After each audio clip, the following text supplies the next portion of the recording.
The arid wind whipped across the desolate landscape, carrying the acrid scent of discharged energy weapons and the lingering aroma of scorched earth. Sergeant Edward Kane, his nostrils burning, picked his way through the grim aftermath of the battle. The ground was a macabre tapestry, littered with the fallen bodies of both human and serene combatants, a stark testament to the morning's brutal engagement. His combat boots crunched on sand that had been fused into glass by the intense heat of alien weaponry. "A mess," he muttered, his voice rough as he checked his rifle's charge indicators. 43%. Not ideal, but it might be enough to see him back to friendly lines if he could find them. His squad was gone, their biosignatures having winked out one by one during the chaotic retreat. Now, he was alone, traversing this alien world's ochre dunes. His suit's compromised navigation system was his only guide, coupled with a healthy dose of sheer instinct. Suddenly, a faint groan pierced the silence. Edward spun, weapon raised, scanning for its source. There, partially concealed behind a mangled piece of wreckage that had once been a formidable hover tank, he saw it. He approached cautiously, years of battlefield experience a constant hum of awareness, alert for any sign of a trap. What he discovered stopped him dead in his tracks. A female serene warrior lay sprawled in the dust, her pale, almost luminous skin rendered even more ethereal by the pooling blood. Her combat suit, a sleek, form-fitting obsidian affair that left little to the imagination, was torn and charred. But it was the catastrophic injury below her knees that drew his immediate attention. Both her legs ended in cauterized stumps, likely the result of a plasma mine detonation. "Well," he breathed, the sound barely audible. Her gray-white hair was matted with grime and blood, yet her face retained a striking beauty, even in her evident agony. As he watched, her eyes fluttered open, revealing irises the color of a frozen sea. She saw him, and her body tensed, an instinctive reach for a weapon that was no longer there. The movement sent a fresh wave of pain across her features. "Easy," Edward said, keeping his rifle lowered but ready. "I'm not here to harm you." She spat something in her native tongue, which his translator rendered as a particularly creative string of profanity. Despite himself, a grin touched his lips.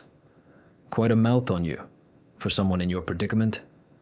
"Kill me or leave me human," she growled, her voice accented but understandable in standard Galactic. "I require no pity from your kind." Edward studied her for a long moment. By all rights, he should have ended her suffering, or simply continued on his way. She was the enemy. Her people had initiated this conflict. Protocol regarding engagement with captured Serene was unequivocal. They were too dangerous to risk close proximity. Yet something held him back. Perhaps it was the fierce pride that still blazed in those ice-blue eyes. Or perhaps he was simply weary of leaving bodies behind. "What's your name?" he asked instead. She stared at him as if he had sprouted an extra head. "Your name? I am Nira Vala, warrior of the Third Blade Cohort, and you cannot save me." "Me? My people have already retreated. They know I'm lost." Edward shrugged off his pack, already pulling out medical supplies. "Good thing I'm not your people, then. The blood loss has clearly affected your faculties." Nira said this, but Edward noticed she made no move to prevent him as he prepared a trauma kit. "Why would you assist me?" "Because I can," he replied simply. "And because I'm beginning to suspect this war is already foolish enough without adding another casualty to the tally." As he worked to stabilize her injuries, Edward couldn't shake the feeling that this moment, this singular choice, would irrevocably alter everything. He just didn't know how or in what way yet. Edward carried Nira through the deepening crimson twilight, her slight frame cradled against his chest. The servos in his combat suit whirred softly, compensating for the added weight. The serene warrior had finally succumbed to exhaustion and blood loss, though the emergency medical nanites he had administered were keeping her stabilized. "Just hold on," he muttered, more to himself than his unconscious charge. His suit's sensors had detected a structure ahead, some sort of ancient ruins partially buried in the sand. It would be a perfect place to lie low until he could formulate their next move. The ruins turned out to be the remnants of a pre-war research station, its angular architecture half swallowed by centuries of wind-blown sand. Edward picked his way carefully through a partially collapsed entrance, scanning for any threats.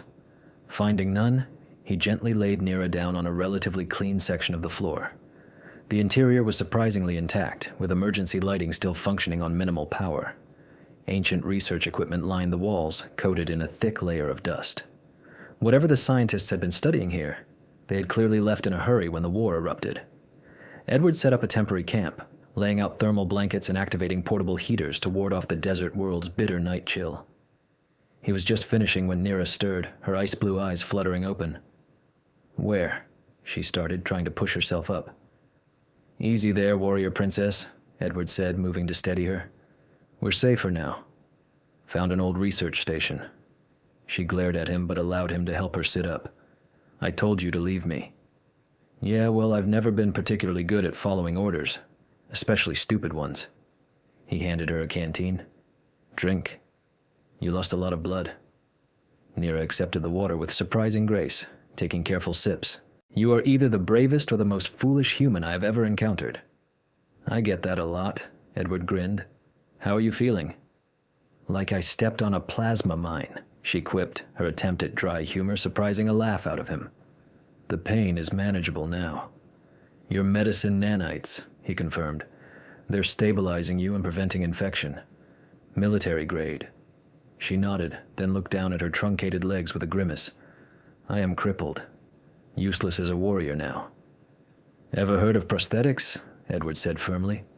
"The right cybernetics, and you'll be back in the fight. Might even be faster than before. My people do not," she paused, considering. "We believe in natural perfection. Augmentation is seen as weakness." "No offense, but that's stupid as hell," Edward said, checking the perimeter sensors he'd set up. "There's nothing wrong with using technology to overcome limitations. Shows adaptability." Nira watched him move around the room with an unreadable expression. "You are not what I expected, Edward Kane." "How so?" "Our intelligence suggests humans are savage, bloodthirsty creatures who care only for conquest. Yet you show mercy, kindness even." She tilted her head. "It is confusing." Edward sat down across from her, close enough to talk comfortably but maintaining a respectful distance. Maybe your intelligence needs an update. We're not all bad. Just like I'm betting not all serene are the emotionless killing machines propaganda makes you out to be." A ghost of a smile touched her lips. "Perhaps," she shifted, wincing slightly. "Though I must admit, some of our beliefs about human male attractiveness appear accurate." Edward nearly choked on his water. "I'm sorry." "What?" Nira's smile grew more pronounced. "Oh, did your intelligence not mention that many serene find human males quite appealing? Something about your rugged features and muscular builds?" Her eyes traveled over him appreciatively. "Though you are an especially fine specimen." Edward felt his face heating up. "That's good to know." She laughed, then, a surprisingly musical sound. "You face death without flinching, yet simple flirtation makes you blush. Fascinating." "In my defense, most enemy combatants don't usually compliment my physique," he managed, trying to regain his composure. "Their loss," Nira said with a predatory grin that sent shivers down his spine, and not entirely unpleasant ones. The moment was broken by a distant rumble that shook dust from the ceiling. Both warriors tensed, years of combat training taking over. "Artillery?" Nira asked, already reaching for a weapon she didn't have. Edward checked his tactical display. "No seismic activity. This whole region is geologically unstable." "Wonderful," she muttered. "So we're hiding in ruins that could collapse on us at any moment." "Look on the bright side," he quipped. "At least we'll have company if we get buried alive." "Your attempts at humor need work," she said dryly, but he caught the hint of amusement in her voice. As if to punctuate her words, another tremor shook the station, this one stronger, causing loose debris to rain down around them. "We should move deeper inside," Edward said, already gathering their supplies. "These outer chambers are too exposed." Nira nodded in agreement, then looked down at her legs with frustration. Without a word, Edward moved to her side and scooped her up again. This time she wrapped her arms around his neck without protest. "My hero," she purred in his ear, sending another of those pleasant shivers through him. "Behave yourself, warrior princess," he growled back, earning another musical laugh. As he carried her deeper into the ruins, Edward couldn't help but marvel at how quickly their dynamic had shifted. Here they were, Sworn enemies by circumstance, trading flirtatious banter while trying to survive. It was insane. It was probably treason. It was also the most alive he'd felt in years. The third tremor hit without warning, stronger than the previous two combined. Edward barely had time to shield Nira with his body as the ceiling came down around them. His combat suit's shields flared, deflecting the worst of the debris, but the thunderous cascade of falling rock seemed endless. When the dust finally settled, they found themselves trapped in a small chamber, the entrance completely sealed by fallen debris. Emergency lighting cast everything in an eerie blue glow. "Well?"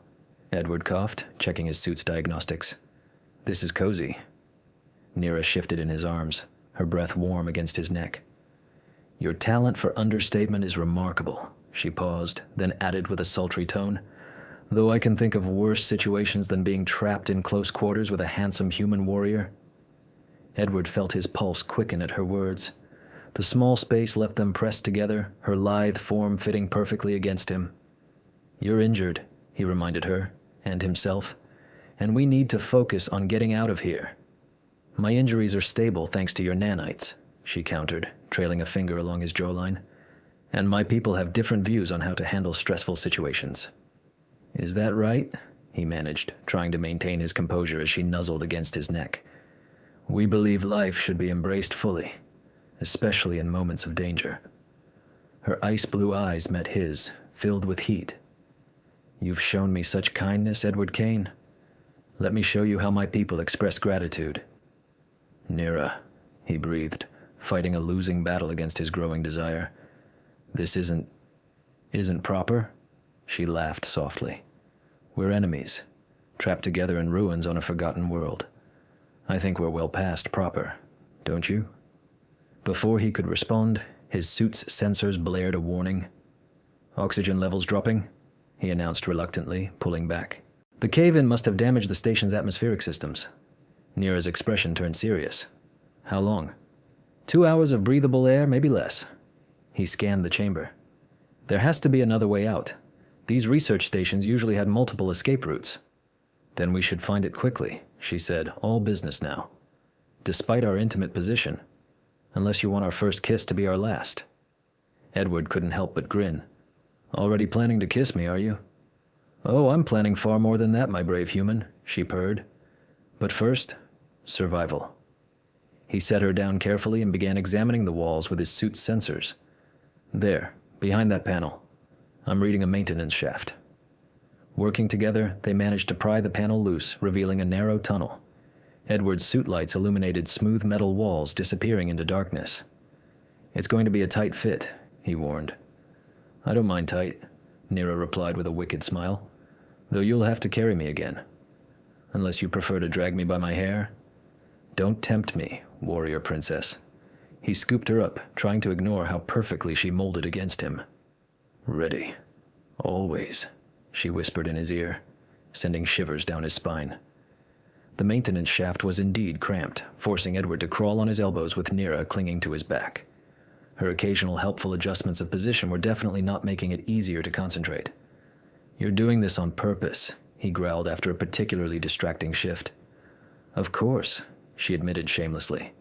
"Consider it motivation to move faster. The sooner we find safety, the sooner we can explore other activities." "You're going to be the death of me." "Oh no, Edward Kane," she said softly. "I have much more interesting plans for you than death."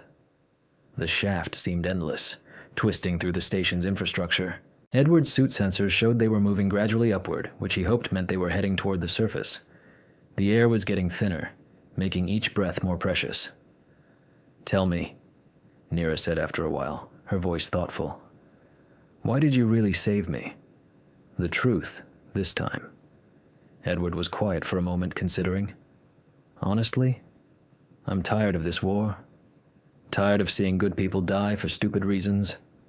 When I found you, I saw a chance to do something different, something that mattered. And now, knowing what it's cost you, no regrets," he said firmly. "Though I admit, the company's better than I expected." She laughed softly. "You continue to surprise me, human. Most of my people would consider your mercy a weakness. Yet there is such strength in your compassion." Her voice turned husky. It's incredibly attractive. Everything's about attraction with you, isn't it? Life is too short for hesitation, she said simply, especially in war. When we desire something, or someone, we act on it. It's one of the many things your people misunderstand about us. And what else do we misunderstand? That we're emotionless, cold. We feel deeply, passionately. We simply express it differently. Her fingers traced patterns on his neck. For instance, saving an enemy's life creates a bond of obligation, one that can only be properly repaid through intimate means. Edward nearly lost his grip on the shaft wall. You're making that up, aren't you? Am I? He could hear the smile in her voice. I suppose you'll have to survive long enough to find out. The maintenance shaft opened into what appeared to be an abandoned medical bay, its pristine white surfaces preserved by automated cleaning systems. Edward helped Nira onto one of the diagnostic beds, his suit sensors confirming the room's air was safe to breathe. This is quite the find, he said, removing his helmet and examining the advanced medical equipment. Military-grade cybernetics lab. Must have been for emergency battlefield repairs. Nira watched him with intense interest as he worked. You know how to use this equipment? Combat medic training, he confirmed, activating a diagnostic scanner. Plus, I've helped install prosthetics before. The neural interface is tricky, but these systems are pretty standardized. And you would do this for me? Her voice held a mix of wonder and something deeper. Despite your people's laws against sharing technology? Edward met her gaze steadily. I made a choice when I saved you. No point doing it halfway. She reached out, catching his hand. My brave, foolish human. Come here. He allowed her to pull him closer, his breath catching at the heat in her ice-blue eyes. Her fingers traced his jawline, sending electricity through his nerve endings. Before we proceed, she murmured, there's something you should know about serene physiology, the neural bonding process. It creates a connection, intimate, lasting. What kind of connection? Emotional, physical. When you link the prosthetics to my nervous system, our bioelectric fields will synchronize temporarily. Her lips curved in a seductive smile. We will feel what the other feels. Every sensation, every touch. Edward swallowed hard. That's intense. Indeed, she pulled him even closer. Many of my people consider it a form of marriage. Are you prepared for such a bond, Edward Kane? Instead of answering, he kissed her. The contact was electric, sending waves of pleasure through both of them. When they finally parted, both were breathing heavily. I'll take that as a yes, Nira purred. The next few hours were a dance of technical precision and growing anticipation. Edward carefully calibrated the cybernetic limbs, sleek constructs of advanced alloys that would give Nira even greater speed and strength than before. Each neural connection sparked new sensations between them, building an intimacy that transcended physical touch. Almost done, Edward said, his voice husky with both concentration and desire. Final calibration sequence. Nira gasped as the prosthetics came fully online, her new legs responding to her thoughts as naturally as her original ones. The neural feedback loop between them intensified, sharing every sensation. By the stars, she breathed. I can feel everything you feel. Your desire, your passion, your love. He finished quietly. Yeah, that too. She pulled him down into another searing kiss. Their shared sensations created a feedback loop of pleasure. What followed was a celebration of life, passion, and the unexpected bond between two souls who should have been enemies.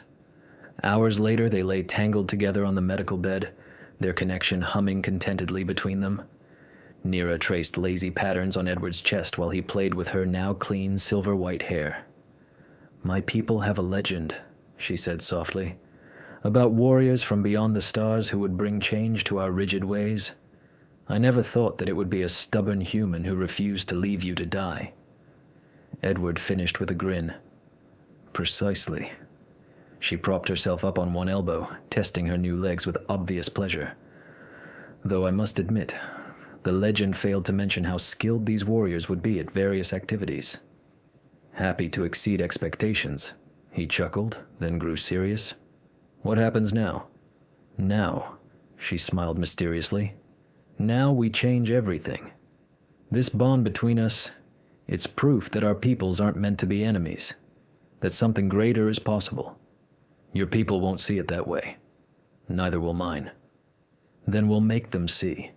Her eyes gleamed with determination. Together. Together. After all, Edward paused, a slow grin spreading across his face. I'm carrying rather convincing proof that humans and Serene are more compatible than anyone suspected. He froze. Are you sure? The medical scanner confirmed it during the neural integration, she explained. Apparently our species are more compatible than either side realized. She touched her abdomen wonderingly. She will be the first of her kind. A bridge between worlds. She? Serene can sense their offspring's gender immediately after conception. Another fact your intelligence missed. Her smile turned teasing. Still certain about your choice to save me? Edward pulled her close, marveling at how perfectly she fit against him. Best decision I ever made. The facility's alarm system blared to life, shattering their peaceful moment. Edward was on his feet instantly, checking the security feeds while Nira tested her new legs, moving with a fluid grace that made his breath catch. Despite the situation. Multiple contacts, he reported. 2 squads. 1 human. 1 Serene. They must have detected the power surge from the medical equipment. Perfect timing, Nira said dryly, retrieving a plasma rifle from the medical bay's emergency weapons locker. Her new cybernetic legs hummed softly as she moved. Nothing like family to crash the honeymoon. Through their neural link, Edward felt her determination tinged with worry, not for herself, but for their unborn daughter. He sent back waves of reassurance, marveling at how natural their connection felt. The maintenance shafts are still our best bet, he said, checking his own weapons. If we can reach the surface, they'll hunt us across the wasteland. No, we make our stand here. Show them what we are, together, Nira finished. She moved to his side, her enhanced reflexes making her movements almost predatory. The black combat suit, now repaired by medical nanites, highlighted every curve. Even in danger, she managed to make his pulse race. Beside, she purred, pressing against him. I rather like the idea of fighting at my mate's side. It's very stimulating. You're insatiable, he growled, pulling her into a quick, fierce kiss. Only for you, my brave human. Her ice-blue eyes sparkled with mischief and passion. Now, shall we give our unwanted guests a proper welcome? They set up their defense quickly, using the medical bay's layout to their advantage. Edward rigged the entrance with sonic stunners, while Nira programmed the medical scanners to track life signs through their link. They moved in perfect synchronization, anticipating each other's needs. The first squad, human Marines, breached the outer door exactly as Edward predicted. Their point man went down to Nira's precise shot, stunned but alive. Hold fire, Edward called out. This is Sergeant Kane, 7th Marines. Stand down. Kane? A familiar voice responded. Holy! We thought you were dead. Fall back, men. He's one of ours. Not exactly, Captain Edward replied, keeping his weapon ready. Situations complicated. Complicated how? The captain caught sight of Nira. You're harboring a Serene. My mate, Edward corrected firmly, feeling Nira's fierce pride through their bond. And she's carrying my child. The silence that followed was deafening. Then, from the other entrance, a cold voice spoke in the musical Serene language. So, the rumors were true. The noble daughter of House Valor consorting with a human animal. Nira's response was unprintable in any language, but her meaning was clear. Edward felt her fury through their link, mixed with determination and amusement. Such language from a warrior princess, the Serene commander sneered. What would your father say? He would say I chose well, Nira shot back. A mate who saw my worth beyond my wounds, who gave me back my legs and his heart in the same breath. The neural link hummed with the intensity of her emotions. Edward sent back his own feelings, love, pride, absolute certainty that they were meant to find each other. This is bigger than us now, Edward addressed both groups. Our child will be proof that our peoples can coexist, that this war is pointless. Blasphemy, the Serene commander spat. Stand down, Kane. the human captain warned. "This is treason." "No," Nira said firmly. "This is evolution. Change. The future." She raised her weapon. "And we will defend it." The next few minutes were chaos. Both squads attacked simultaneously, but they weren't prepared for the devastating efficiency of two neural-linked warriors. Edward and Nira moved as one, their shared awareness making them nearly unstoppable. Stun blasts filled the air as they disabled their attackers with surgical precision. Nira's new legs gave her incredible mobility, while Edward's combat experience guided their strategy. Through it all, their bonds sang with shared exhilaration and passion. When it was over, both squads lay unconscious, but alive. Edward and Nira stood in the center of the medical bay, breathing hard, their Neuralink crackling with residual adrenaline and desire. "Well," Nira purred, pressing against him. "That was exciting." Edward finished, pulling her close. "Nothing like combat to get the blood flowing." Her hands traced his armor. "Though I can think of better ways to burn off this energy." "We should secure the prisoners first," he said, but his resolve was weakening under her touch. "They'll be unconscious for hours," she murmured, "and I need to properly thank my warrior for defending our family's honor." Their Neuralink amplified every sensation as they came together, combat high transforming into passionate celebration of life and love. They were no longer human and serene, but something new, something wonderful. As their prisoners began regaining consciousness, Edward and Nira faced their first real test as diplomatic revolutionaries. The human captain, James Reynolds, was the first to show signs of acceptance after witnessing their Neuralink combat. "Never seen anything like it," Reynolds admitted, rubbing his stunned muscles. "You two moved like one person in two bodies." "That's exactly what we are now," Nira explained, perched gracefully on a medical bed with her new legs crossed.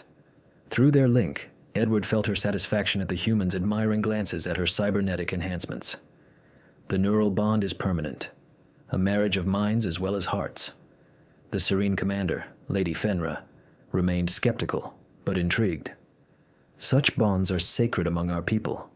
If what you say is true—" "Test it yourself," Edward offered. "Your medical scanners can verify the link." While the serene medics conducted their scans, Edward and Nira shared knowing smiles. Their connection hummed with playful energy, private thoughts and sensations flowing between them. Every brush of skin sent sparks through their shared consciousness. "Extraordinary," Lady Fenra finally declared. "The bond is genuine, and the child will be the first of her kind." "Proof that our people's strengths can be combined rather than opposed," Nira finished proudly. Captain Reynolds shook his head in wonder. "A human-serene hybrid?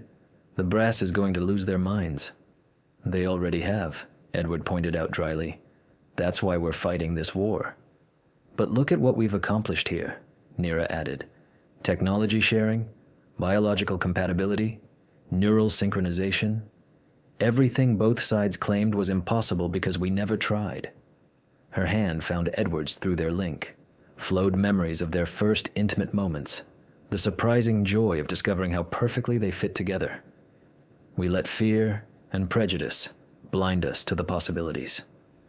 The next few hours were spent in intense discussion. Both squad leaders contacted their superiors, carefully explaining the situation. To everyone's surprise, the response was cautious interest rather than immediate condemnation. "Your timing is fortunate," Lady Fenra explained. "The High Council has been seeking a way to end this conflict without losing face.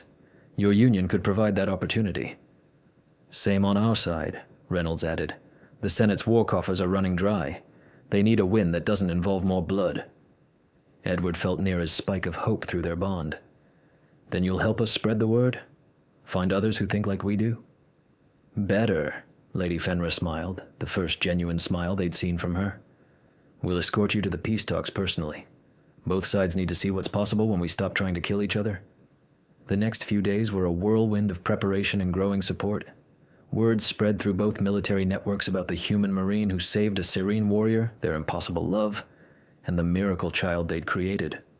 Their story became a symbol of hope. Through it all, Edward and Nira's bond deepened. Each night, they came together, their Neuralink transforming simple intimacy into transcendent communion. their shared pleasure built on itself, minds and bodies moving in perfect harmony. "I never imagined it could be like this," Nira whispered one night, tracing patterns on his chest. "Among my people, joining is a physical act. But this is everything." Edward finished, feeling her love echo through their connection. Mind, body, soul. She rose above him, silver-white hair falling like a curtain around them. "Show me again, my brave human. Show me how your people express their passion, their love." Making that night was especially intense, their shared sensations creating an endless feedback loop of pleasure. Through their link, they felt their daughter's consciousness stirring, already aware of the love that created her. When morning came, they faced their future with renewed purpose. Their teams had become converts to their cause, spreading their message through both military hierarchies. More couples were coming forward, humans and Serene who had found love despite the war. "We're changing everything," Nira marveled as they prepared to leave the facility. "All because you refused to leave me to die." Edward pulled her close, their bond singing with shared joy. "Best decision I ever made, indeed," she purred, her cybernetic legs wrapping around him with inhuman grace. "Though I believe we have time for one more demonstration of human-serene cooperation before we depart." Their laughter echoed through the medical bay, a sound of pure happiness that transcended species and war. They had found something greater than conflict. They had found hope. The peace conference on Neutral Station Aurora was already tense when Edward and Nira arrived. Human and Serene delegations sat on opposite sides of the massive chamber, centuries of distrust evident in their rigid postures. Through their Neuralink, Edward felt Nira's amusement at the theatrics. "Such ceremony," she whispered, her cybernetic legs making no sound as they walked. "When all they really need is a good—" Her suggestive thought through their bond made Edward stumble slightly. "Behave yourself, warrior princess," he murmured back, though his grin betrayed his own thoughts. "We're supposed to be promoting peace, not starting a diplomatic incident." Their entrance caused an immediate stir. Nira's obvious pregnancy, combined with her graceful cybernetic enhancements, drew all eyes. The black ceremonial combat suit she wore, modified to accommodate her condition, left no doubt about her warrior status. Edward walked beside her in full-dress Marine uniform, their linked hands a clear statement. "The famous lovers," announced the human chancellor, his tone carefully neutral. "Your story has caused quite a stir." "As it should," the Serene High Priestess responded. "A human warrior who defied his training to save an enemy. A Serene noble who embraced change instead of death. Most irregular." Through their bond, Edward felt Nira's spike of discomfort, not from the scrutiny, but from something else. He sent back waves of concern. "I'm fine," she whispered. "The little one is just excited." Before Edward could respond, Captain Reynolds stepped forward to present their case. He detailed their Neuralink, the medical evidence of successful human-Serene hybridization, and the growing movement of other cross-species couples coming forward. "This war is based on lies," Reynolds concluded. "We're not incompatible. We're not natural enemies. We're complementary." Nira interrupted suddenly, her grip on Edward's hand tightening. Through their link came a surge of urgent sensation, like two halves of... Oh. Edward felt it through their bond. Their daughter was coming now, in the middle of the peace talks. "Medical team!" he shouted, supporting Nira as her legs buckled. "She's in labor!" The next hours were a blur of activity. Both human and Serene medical teams worked together, their previous rivalry forgotten in the face of this unprecedented birth. Through it all, Edward stayed connected to Nira through their Neuralink, sharing her pain and excitement. "She's strong," Nira gasped between contractions. "Like her father." "And beautiful," Edward replied, feeling their daughter's consciousness through their bond. "Like her mother." The birth itself was remarkable for how unremarkable it was. Despite all predictions of complications, their daughter slipped into the world with ease. Her first cry echoed through the conference chamber where the delegations waited. She was perfect. Pale green skin like her mother, human facial features like her father. Her hair was a striking mix of silver and brown, and her eyes were something entirely new, shifting between ice blue and deep brown as she looked around. "Impossible," breathed the Serene High Priestess, who had insisted on witnessing the birth. "She bears the mark of prophecy." The humans looked confused, but Edward felt Nera's shock through their link. "The birthmark," she whispered, pointing to their daughter's left shoulder. There, clearly visible, was a distinctive pattern, one that appeared in both human and serene ancient texts, prophesying an age of unity. "Well," Edward said dryly, "that's going to complicate the peace talks." Nera laughed, her joy flowing through their bond. "My brave, impossible human. You didn't just save me that day. You set in motion everything the prophecies foretold." The impact was immediate. News of the prophecy child spread through both fleets. The peace talks transformed from cautious negotiations to enthusiastic planning sessions. Other human serene couples emerged from hiding, many already with children. "We're changing everything," Nera marveled as they prepared to leave the facility. "All because you refused to leave me to die." Edward pulled her close, their bond singing with shared joy. "Best decision I ever made, indeed," she purred, her cybernetic legs wrapping around him with inhuman grace. "Though I believe we have time for one more demonstration of human serene cooperation before we depart." Their laughter echoed through the medical bay, a sound of pure happiness that transcended species and war. They had found something greater than conflict. They had found hope. Following the formal proceedings and requisite medical evaluations that night, Edward and Nera were finally afforded a private moment with their newborn daughter. "She needs a name," Nera murmured, observing the infant slumbering through their shared neural link. Edward felt her profound contentment, her deep yearning, and her boundless affection for both him and their child. "Hope," he suggested, articulating the word in both their native tongues. "Perfect," she purred, drawing him closer. "Now, my brave human, I believe we should properly celebrate our new parenthood." Their intimacy that evening was both tender and fervent, their neural connection intensifying every sensation. They had brought forth something extraordinary, not merely their daughter, but a future neither had envisioned when they first encountered each other on that battlefield 5 years prior. 5 years later, the celebration of Unity Day permeated the thoroughfares of New Aurora, the first genuinely integrated human Narine settlement. Edward observed from their balcony as his daughter, Hope, navigated the throng, her silvery brown hair gleaming in the jewel sunlight. At 5 years of age, she already exhibited the finest attributes of both lineages, human adaptability and Narine grace. Through their neural link, he sensed Nera's approach before her cybernetic limbs carried her silently to his side. Even after all this time, the sight of her still captivated him. The obsidian ceremonial combat attire she wore as the ambassador of Unity perfectly accentuated her form, a poignant reminder of the warrior princess he had fallen in love with on that very battlefield. "Admiring the view, my brave human?" she purred, pressing against him. Their connection pulsed with familiar desire, amplified by years of shared ardor. "Always," he grinned, pulling her near. "Though I'm supposed to be focusing on security for tomorrow's ceremony." "Ah, yes, the duties of the great Commander Khan," she mused, her fingers tracing the new insignia on his uniform. "Still finding excuses to protect me after all these years." "You hardly require protection anymore," he pointed out, watching her cybernetic legs shift with fluid elegance. "Pretty sure you could neutralize half the security force without breaking a sweat." "Only half?" She raised an eyebrow. "I must be growing soft in my diplomatic role." Their light-hearted exchange was interrupted by Hope's return, their daughter practically vibrating with excitement. "Mother, father, Uncle James is here!" Captain, now Admiral, Reynolds appeared behind her, a broad grin on his face. "Hope insisted on escorting me up personally. She's getting faster every day." "Like mother, like daughter," Edward remarked with pride, feeling Nera's surge of affection for their child through their link. Hope's unique heritage had transformed her into a symbol of this new era.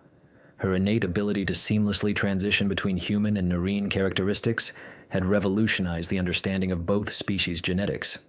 More significantly, she possessed her father's compassion and her mother's indomitable spirit, perfect qualities for the future leader of their unified society.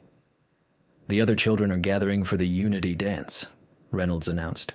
"Would you like to join them, Hope?" "May I, Mother?" Hope's eyes shifted to an icy blue, her Narration mode, as Edward affectionately termed it. "Of course, little warrior," Nera replied, kissing her daughter's forehead. "Show them how the prophecy child moves." As Hope dashed off with Reynolds, Edward felt Nera's desire through their bond. "You're harboring inappropriate thoughts for a diplomatic function," he teased. "I'm thinking about our first Unity Day," she countered, her hand sliding beneath his uniform jacket. "How we celebrated it in private after the ceremonies." "Nera," he warned, though their neural link betrayed his own escalating passion. "The ceremonies aren't until tomorrow," she whispered in his ear, "and Hope is occupied with the festivities." Her cybernetic limbs enveloped him with preternatural flexibility. Their intimacy that night was as passionate as ever, their neural bond transforming every touch into shared ecstasy. Years of closeness had only deepened their connection, each encounter a testament to the miracle that had brought them together. Later, watching the celebratory fireworks from their bed, Nera traced the scars on his chest. "Do you ever regret it?" she asked softly. "Saving the enemy that day?" Edward caught her hand, sending waves of affection through their bond. "Best decision I ever made. Though I'm pretty sure you're the one who saved me." "We saved each other," she corrected, pulling him into another kiss. "And created something beautiful in the process." Hope's laughter drifted up from the streets below, where she was leading other hybrid children in traditional dances from both cultures. The sight of human and Narration parents watching together, many sharing neural bonds of their own, was a testament to their progress. "We did good, didn't we?" Edward mused, feeling Nera's contentment through their link. "We did amazing," she purred, circling him with predatory grace. "Now, my brave human, shall we practice making another miracle?"